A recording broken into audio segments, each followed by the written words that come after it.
And we start tonight with a taxpayers' rights group that wants to place a measure on next year's ballot that would close what they call loopholes in Prop 13. Now, that's the constitutional amendment passed back in 1978 by nearly 2/3 of California voters, limiting property tax increases, among other tax measures. I want to bring in ABC 10's Becca Hobbecker, who joins us now to talk about the proposed ballot measure. Becca. Yeah, Alex, you might be hearing or seeing ads for something called the Local Taxpayer Protection Act to save Prop 13. It's a ballot initiative authored and submitted by the Howard Jarvis Taxpayers Association, now circulating for signatures. So we wanted to look into what it aims to do and what critics are saying. It should not be easier to raise your taxes. Susan Shelley is Vice President of Communications with the Howard Jarvis Taxpayers Association.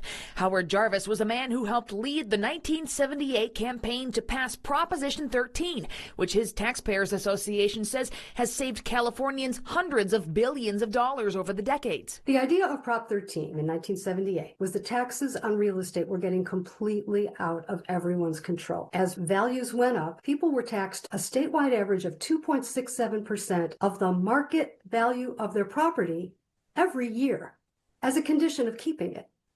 That's completely unaffordable. Jarvis's Prop 13 aimed to cap property tax rates and limit annual increases in a property's assessed value, except for when sold, among other measures. Howard Jarvis collected the signatures to put this measure on the ballot. And in doing so, he said, I don't want them to be able to raise all your other taxes once this passes. So it has provisions in it that make it harder to raise other taxes. Not impossible, just tougher. It passed and amended the state constitution.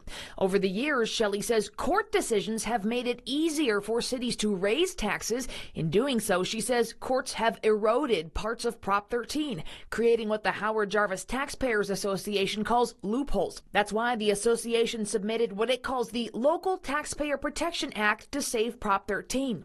It aims to do two things, which Shelley says are already part of Prop 13, require any local taxes for a special purpose to receive a 2/3 voter majority in order to pass. Currently, such citizen tax initiatives can pass with a simple majority, courts have said, and prohibit cities from imposing real estate transfer taxes beyond the 0.11% cap imposed by Prop 13. The measure would also, 2 years after passing, repeal any taxes that don't meet these requirements. Various taxes that are costing Californians billions of dollars a year, and they're unconstitutional. They hope to get it on the November 2026 ballot, but the California Attorney General's office assigned this initiative the title Limits Ability of Voters to Raise Revenues for Local Government Services, Initiative Constitutional Amendment. The Legislative Analyst's office is the California Legislature's nonpartisan fiscal and policy advisor.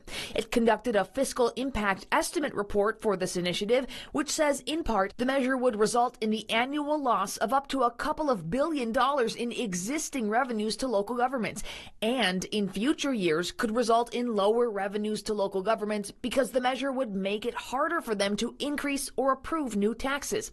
So I reached out to the League of California Cities to get their take on this. A spokesperson said the organization does not yet have a position on the initiative. I asked the Howard Jarvis Taxpayers Association how they respond to concerns over this loss of revenue for cities. The existing transfer taxes that cities have enacted that would be repealed by this measure do not get repealed for 2 years.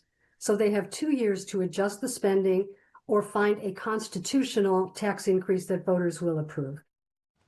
According to the California Secretary of State's office, the Howard Jarvis Taxpayers Association has until February 25th to gather the required nearly 875,000 signatures in order to qualify it for the November 2026 ballot. Alex. All right, Becca, thank you so much.